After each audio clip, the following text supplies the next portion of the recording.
New this morning, the New York Times is reporting that the New York Attorney General has issued subpoenas to two banks for records related to Trump Organization projects, as well as Donald Trump's failed bid to buy the Buffalo Bills before he became president. Joining us now, Jennifer Rogers and Ellie Honig. They're both former federal prosecutors and CNN legal analysts.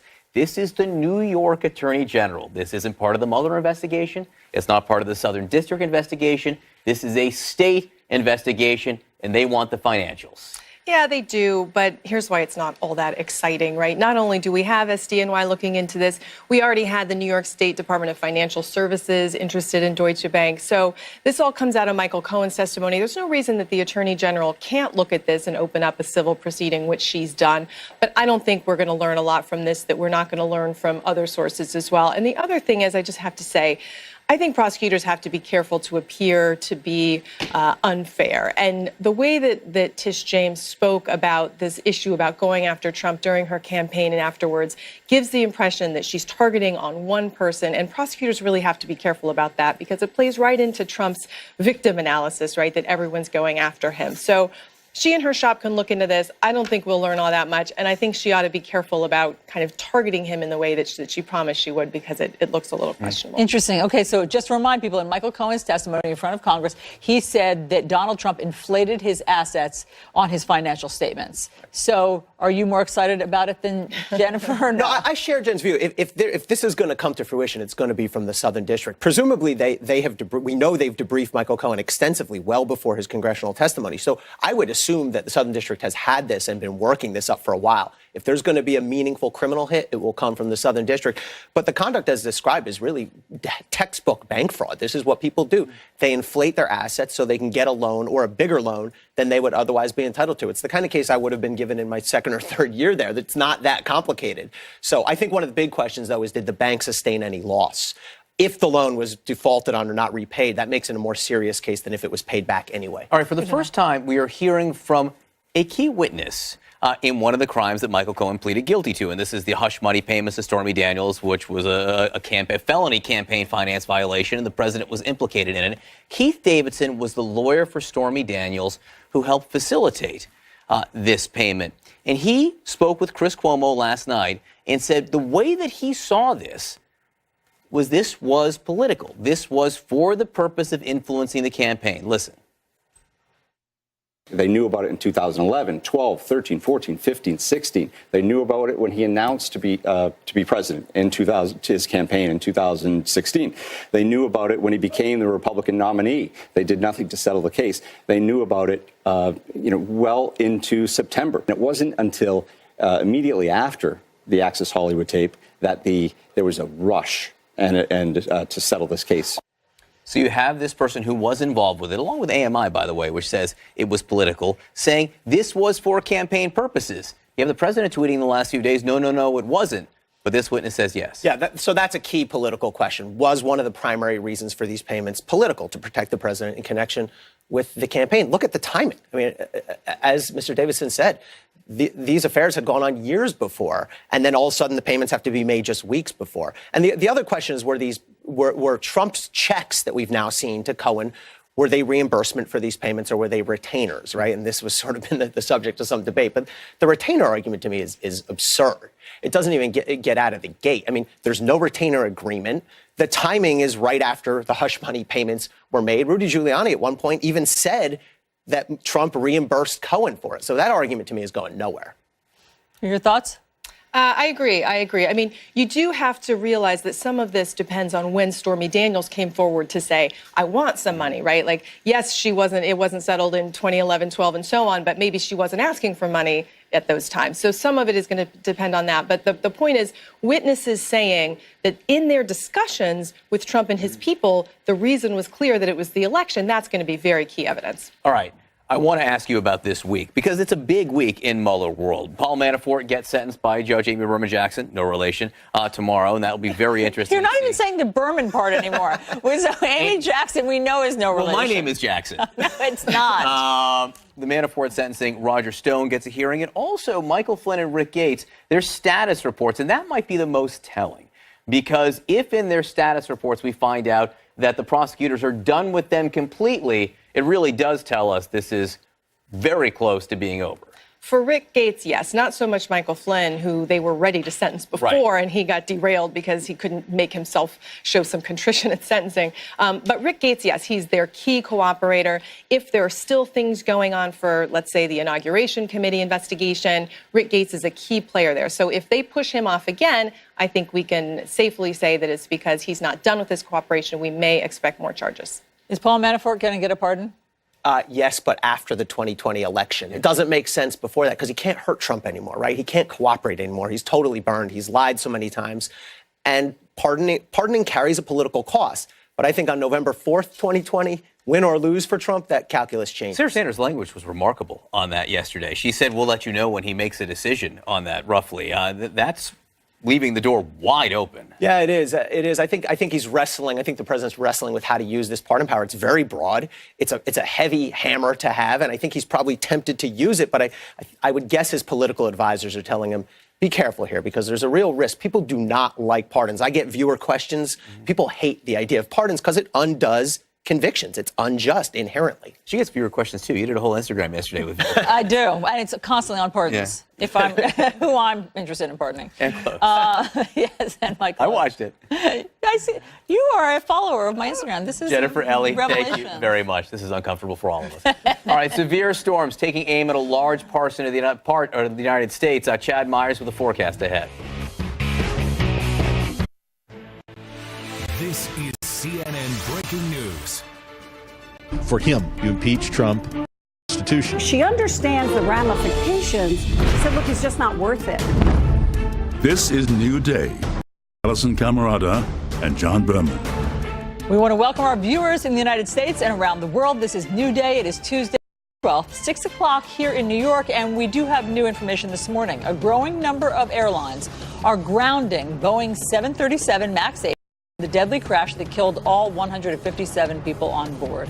At this point, the FAA is not telling U.S. carriers not to fly it, but they will, quote, continuously assess its safety as investigators try to figure out what caused the new plane to fall in the sky minutes after takeoff. It is unclear if there is a link between this crash and the Lion Air crash in Indonesia just a few months ago.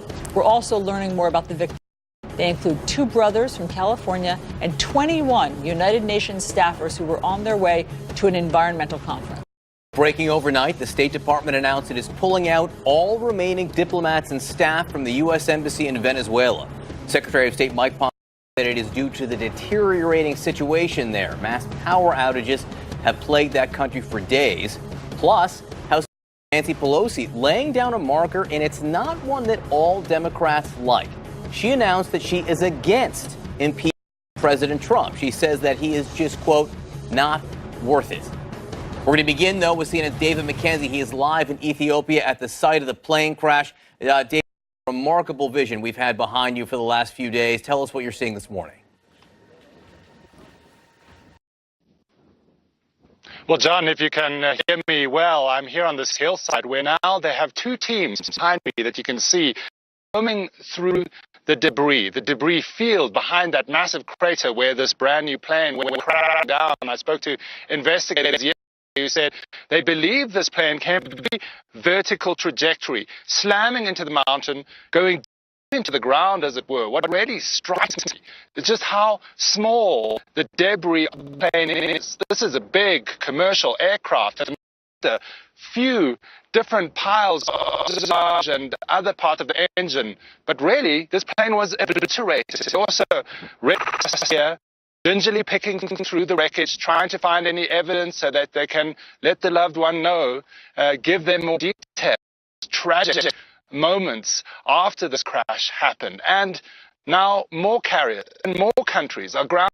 Boeing 737 MAX, including China, Singapore, Indonesia, Australia, Mexico, Ethiopia, the Caymans, Mongolia, a partial list on, and that shows the pressure building on these airlines to really guarantee the safety of their passengers, because just 6 months ago there was that other Lion Air crash killing everyone on board. Now, Boeing says it stands by aircraft, that safety is paramount. The FAA, as you mentioned, they are also saying they are happy with this aircraft, but are technical changes relating to that Lion Air crash. The black boxes, the flight recorder, audio recorder, they are in the possession of Ethiopian in the just near the airport. Those will be analyzed soon, and hopefully we'll get answers on why this all happened. All right, David McKenzie for us on the ground there. The audio is tough, but it is very worth having you there and picking up what we can from the scene. Thank you, David. I want to bring in Mary Schiavo, CNN transportation analyst and former inspector general for the U.S. Transportation Department. She is an attorney who represents families of airline crashes and does have current litigation pending against Boeing. Mary, the story this morning, country after country, China, Singapore, Australia, Latin American countries are now grounding the 737 MAX 8, but not the United States. FAA has not, and by all accounts, will not. So what are they basing that decision off of when all these other countries think it's important to do so? Well, the FAA defers to Boeing, not because they're doing anything nefarious, but because the FAA defers to Boeing's asked by Congress to review the FAA's oversight of the certification of Boeing 777. And there we found that the FAA deferred to Boeing's own designated examiners 95% of the time. The self-certified plane. And the FAA does not have the kind of expertise that Boeing and other major manufacturers. So they really take them at their word. And most likely here, once again, Boeing has said that they have done what was necessary with the airworthiness directive. And the timing here is very interesting because the FAA puts out this notice that they're going to require Boeing to act by April, the day after another plane load of people have died. It looks like they're responding to another mass casualty. Right. So Boeing needs to change software by the end of April. Right. Isn't that in itself a suggestion that they think something is wrong or needs to be fixed? It is, to me, and out of an abundance of caution. I think several nations have used that terminology. That is so common.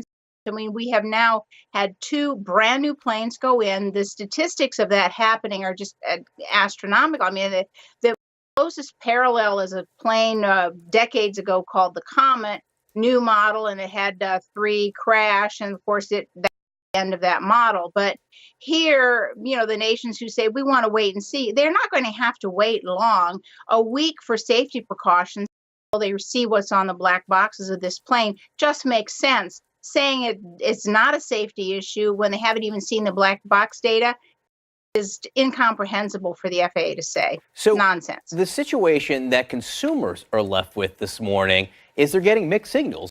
Countries around the world are grounding this plane, but the FAA and U.S. domestic carriers, it's American and Southwest, are still flying these planes.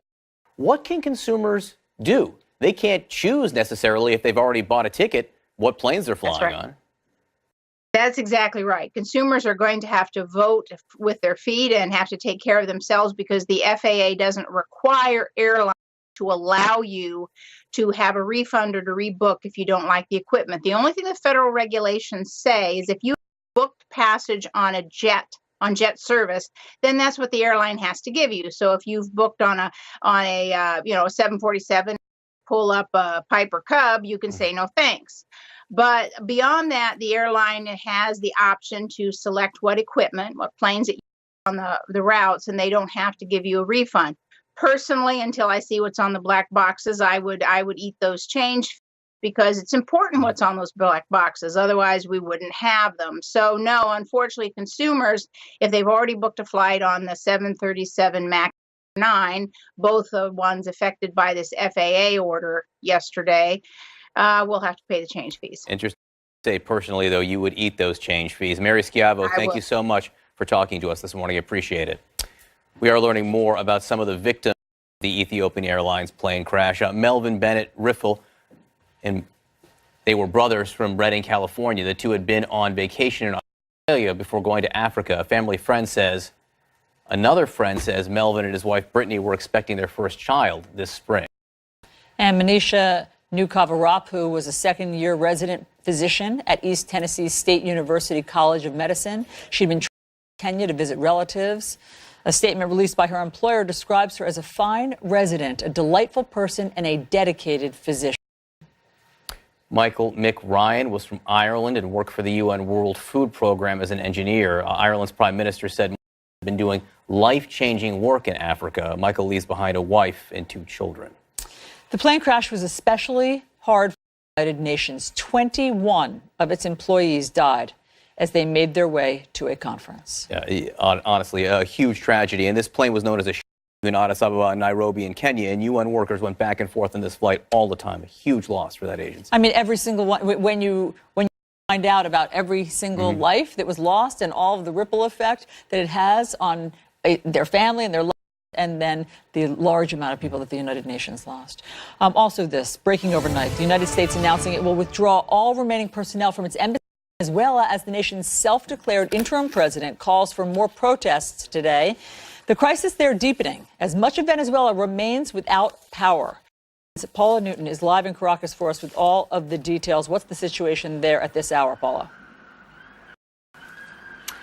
Allison, in terms of Secretary of State Mike Pompeo saying that, look, at this point in time, and as you said, any remaining personnel, U.S. personnel, now ordered out of the country. But what caught a lot of people's attention, I'm sure caught yours as well, Allison, is that line from his tweet and in the statement saying that the presence of U.S. diplomatic staff at the embassy has become what he calls a constraint on U.S. policy. Now, for weeks, really, Allison, we've been repeating that President Trump himself and the entire administration has always said that all options are on the table. Well, what does that mean?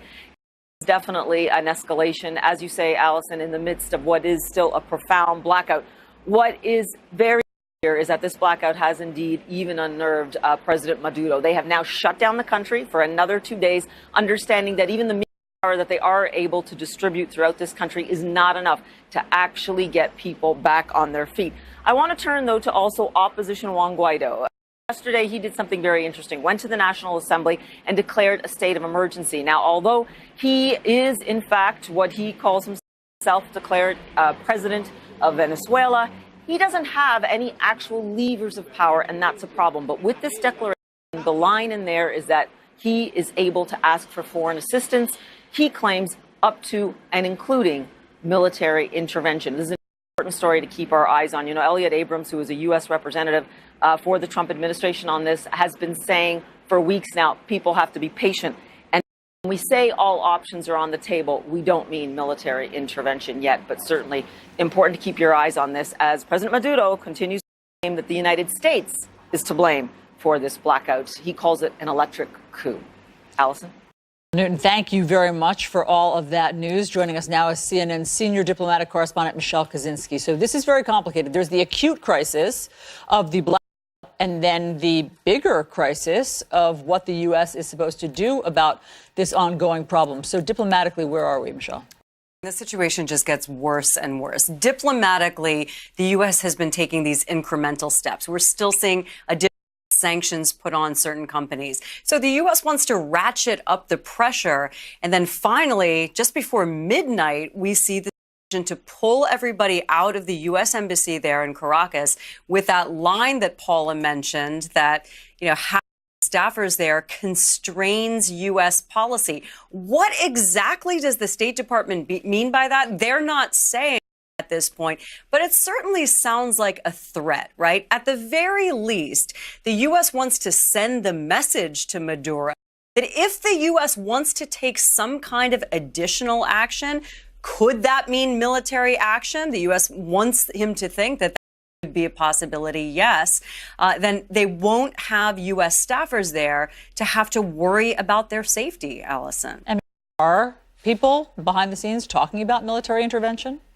Of course. I mean, of course, that has been a discussion for a long time. And there had been reporting out there, remember, months ago that President Trump had been asking what he could do militarily in Venezuela. What we've seen since then, of course, is the situation get worse and worse to what we're seeing now with these absolutely jaw-dropping pictures coming out. And of course, the question that we have for the administration is what's next? What happens now? And we heard directly from Secretary of State Pompeo yesterday, who answered a few questions to reporters.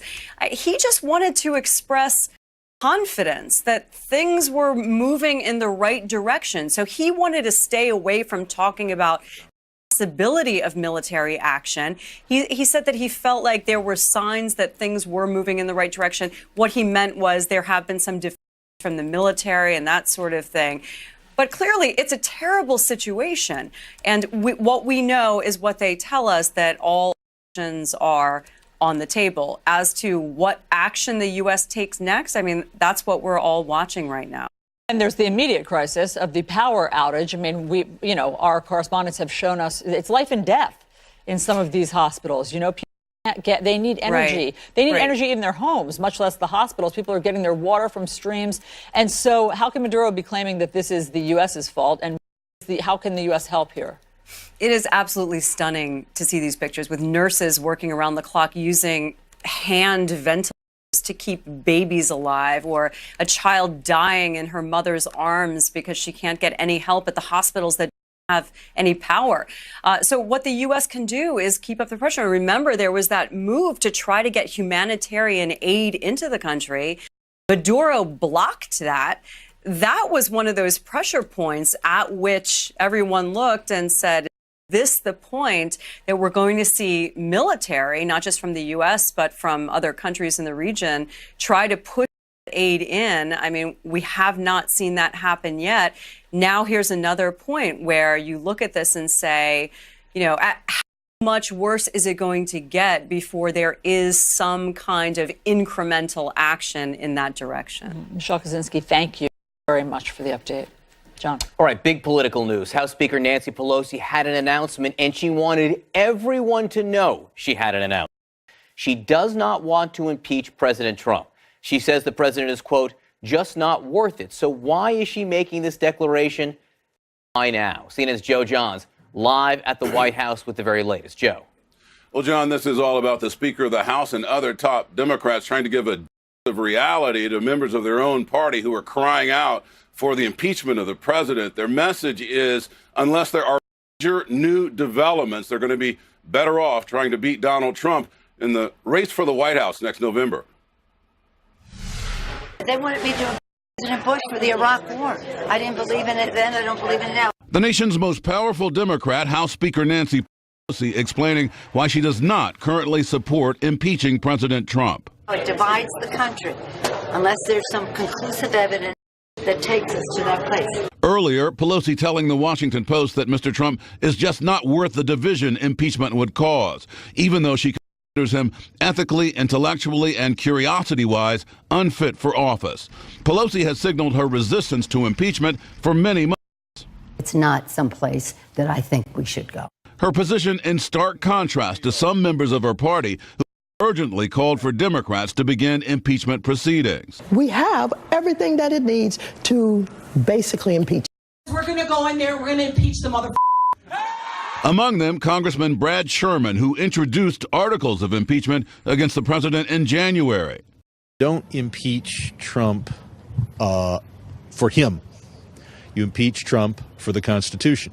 Other Democrats echoing the Speaker's message. You cannot come off as carrying torches to the castle. Putting the country through a failed impeachment is not a good idea. Meanwhile, the White House refusing to tamp down an inflammatory claim made by the president last week after controversial comments from freshman Democratic Congresswoman Ilhan Omar that have been criticized as anti-Semitic. Democrats have become an anti-Israel party. They've become an anti-Jewish party. Press Secretary Sarah Sanders deflecting. Does the president truly believe that Democrats hate Jews? I am not going to comment on a potentially leaked document. Tell you what, I can tell you. Does he think Democrats hate Jewish people? That's a question, frankly, I think you should ask Democrats. This was the first House briefing in 42 days, by the way. Sarah Sanders did decline to talk about several of the controversies engulfing this White House, including about those hush money payments to women in the run-up to the 2016 election, and about that recent published report suggesting the president tried to use the Department of Justice to intervene in the merger between AT&T and Time Warner, the parent company of CNN. Back to you. All right, Joe Johns for us at the White House. I want to bring in Tolu Olorunnipa, White House reporter for the Washington Post. And I am fascinated that Nancy Pelosi sat down with your newspaper, the Washington Post, and went out of her way. If you read the interview, she was saying, look, this is news. What I'm about to tell you is news. I don't want to impeach President Trump. Why do you think she felt it was so important to get that message out? Yeah, Nancy Pelosi is leading a very diverse Democratic caucus where she has progressive members that are all ready to impeach the president, but she has moderate members who won in Trump districts, and she wants to protect them. They did not win by saying that they were going to impeach the president. A lot of their voters are Trump voters, and they want those moderate members to go in and fix problems. And Nancy Pelosi knows that impeachment can be divisive, so she's sort of getting out in and taking the bullets from her progressive base, knowing that she's going to get some pushback, but trying to defend her moderate members who don't want to have to answer these questions about impeachment. They can put it to Nancy Pelosi and say, listen, our speaker says that we're not going to go for impeachment unless we get a bombshell about the president. And I think she knows that impeachment would not pass the Senate unless there's more information that comes out. So it would be partisan exercise, which would be great for the progressive base, but for the moderates who have to run again in 2020, that might be something that makes it difficult to win their re-elections. So I feel like we are in the Mueller report season now, in that everything that takes place in Washington is this chess game to prepare. So is it wrong to assume that perhaps this is some kind of play by Nancy Pelosi to say, hey, look, we may not get much from the Mueller report to diminish, to lower expectations here about what they might say? Because if there's a bombshell in there, why would you be saying we shouldn't impeach the president? Yeah, I think she wants to prepare for all eventualities. There's a very much a likelihood that the Mueller report could be politically damaging for the president, but not reach the level that it causes Republicans, who he has had an iron grip on, to leave him and decide to impeach him. That would be a pretty high bar for Mueller and his report to cross. I think Speaker Pelosi is not saying that Democrats should not investigate the president. In fact, moving very aggressively in investigating all matters of the president's life. And I think she's trying to walk that fine line and allowing the House to be a sense of oversight for the president, but not rushing to impeachment. So she is going to be able to placate some of her progressive base by saying, listen, we're going to go after the president. Tax returns and a lot of documents from the White House, but we're not going to rush into impeachment. So you get a little bit, but you don't get the whole loaf from Nancy Pelosi, to protect her moderate members who do not want to be seen as just the anti-Trump resistance within the Democratic Party. They have to win re-election with a lot of voters. All right, Tulu Wolaranapa, thank you very much for being with us this morning. Really appreciate it.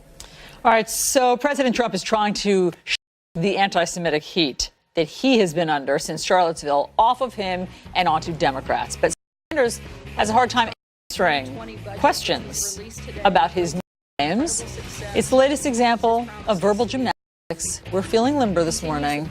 That's next. New Day.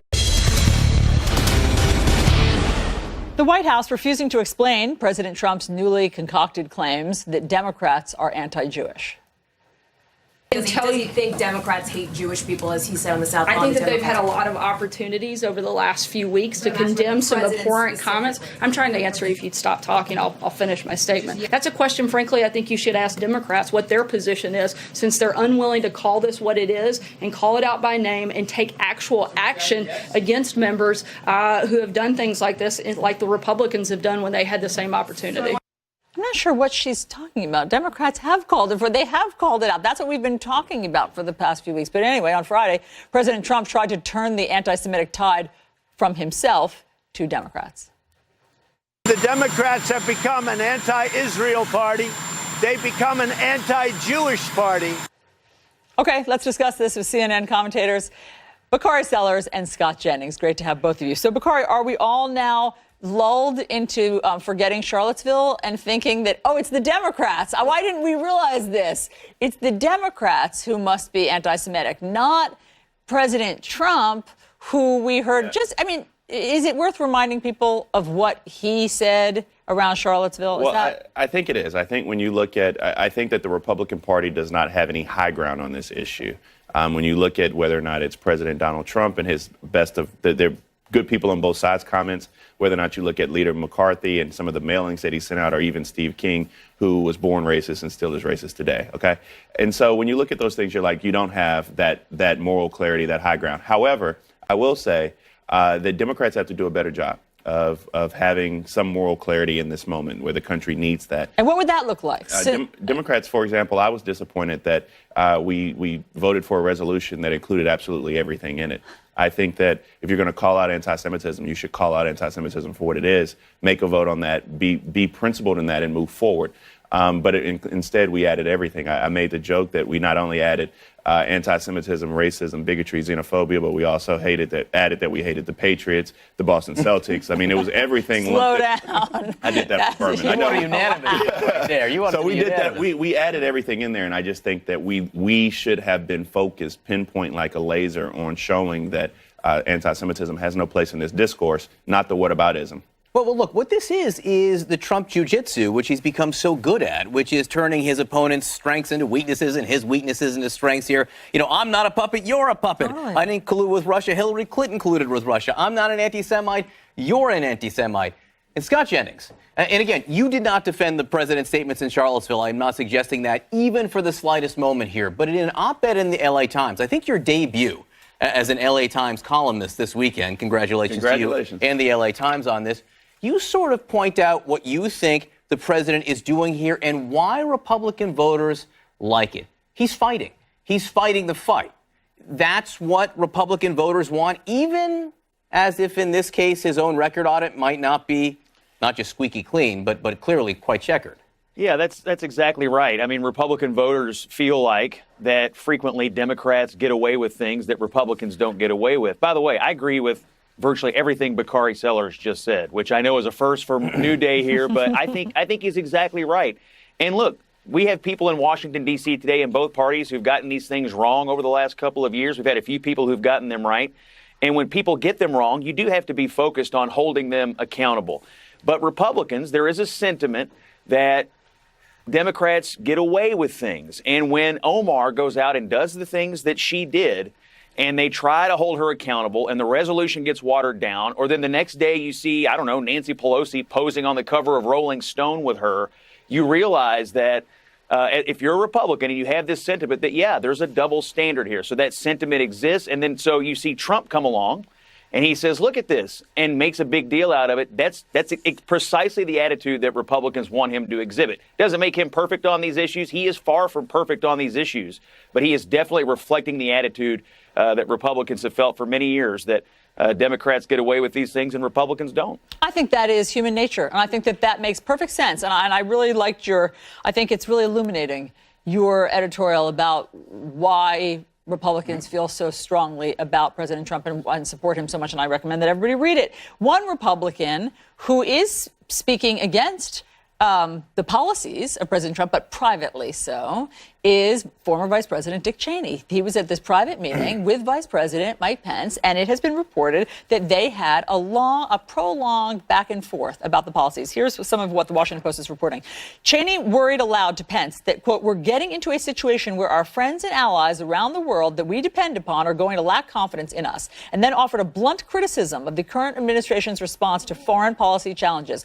I worry that the bottom line of that kind of approach is we have an administration that looks a lot more like Barack Obama than Ronald Reagan, Cheney said. So he doesn't like the position on foreign policy, the isolationism and the, angering our allies. That's interesting to hear. Well, yeah. Oh, sorry, Bakari, go ahead. Well, they agree so much now, it almost doesn't matter who talks first. I really cannot get the images of Dick Cheney in Vice out of my head right now every time I hear his name called up. But that's true, and this all ties in together when you have a White House, a president, a vice president that lacks any moral clarity, that lacks any honesty. I think that's pervasive even throughout our foreign policy. And so, yes, when our national leaders, our worldwide leaders and partners and allies have no reason to trust President Donald Trump. They do not. And so when you're going out, you're stepping out to war, you have these international conflicts, I think that the last place they look for security and safety is the United States of America. That is a sad day. I just want to remind people before Scott speaks, he worked in the Bush-Cheney White House. So go ahead. Yeah, one of my great regrets is that I never worked on Dick Cheney for president campaign. He's one of my favorite Republican leaders of the last half century, and I think the vice president has provided tremendous service to his party and to his country. This is one of the greatest, I think, push and pulls in the modern Republican Party after many, many years of sort of doing it the way that Vice President Cheney would prefer that we do it. Donald Trump certainly ran on and has operated foreign policy in a much different way. Now, he did in his budget request this week ask for a big increase in military spending. In fact, even more than the Pentagon had asked for. So on some of these issues, I'm sure Vice President Cheney would say, well, that's right on. But this whole idea of interventionism and our role in the world and our relationship with other countries, this idea maybe that the United States has been taken advantage of in some of our arrangements, this has been a sentiment that has sort of bubbled under the surface of the Republican Party for a long time. Trump sort of picked up on it and really ran on it. And there are a lot of people out there who would prefer to see a pullback. Now, I happen to be more hawkish and stick with Cheney on this stuff, but this is one of the biggest departures from traditional Republican orthodoxy of the Trump years. Right here, what Cheney pointed out to Pence on that stage. The I'm with Cheney bumper sticker on Scott Jennings' car. Please. It's a tell. It's a tell. All right. Bakari Sellers, Scott Jennings, thank you for being with us. Appreciate it. Thank you. All right, Senator Kirsten Gillibrand, a champion of the Me Too movement, really running on it, is now finding herself defending her handling of a sexual harassment claim against a former aide. How will this affect her presidential ambitions? Democratic presidential candidate Senator Kirsten Gillibrand is fighting back against claims that she mishandled sexual harassment allegations against a former aide. Gillibrand's role as a champion of the Me Too movement is now under scrutiny. CNN's Arlette Saenz is live in Washington with more. So what happened, Arlette? Senator Kirsten Gillibrand has really been a leading voice in the Me Too movement on Capitol Hill, and it's become a centerpiece of her presidential campaign. But she's now pushing back against claims she mishandled sexual harassment allegations in her own office. So here's what happened. Last year, a female staffer accused a senior Gillibrand aide, Abbas Malik, of sexual harassment. 42 minutes after learning of the allegations, the senator's office launched an investigation and conducted 7 interviews, and it determined that the specific behavior didn't meet the standard for sexual harassment. An aide says those interviews did find Malik engaged in other unprofessional behavior, including making derogatory remarks about women's appearance. He continued to work in the office and was punished by having a promotion and salary increase taken away. But the process wasn't enough for the accuser, who ultimately resigned, saying the investigation and post-investigation were handled poorly. Here's how Gillibrand responded when she was asked if she regrets how the allegations were handled. No, as we do in all cases, we take these kinds of allegations very seriously. The accuser says that she felt belittled by your office and treated like an inconvenience. What's your message to her? I told this employee at the time that she was loved, that we loved her. I deeply valued her, which is why we took her allegations immediately, investigated them immediately, and did a professional and thorough investigation. Now, Gillibrand's office recently launched another investigation into the accused aide after it learned of never-before-reported and deeply troubling comments allegedly made by Malik. And last week, he was fired from the Senate office. Now, CNN's efforts to reach Malik have not been successful, and he didn't respond to Politico's request for comment. As for Gillibrand, she's likely to continue facing questions about this incident. John? All right, Arlette Saenz, thank you very much, Arlette. The New York Attorney General is now investigating several Trump Organization projects. We learned overnight of some new developments here, new filings that the New York AG wants in relation to investments that the president has made. What that AG wants from Deutsche Bank next.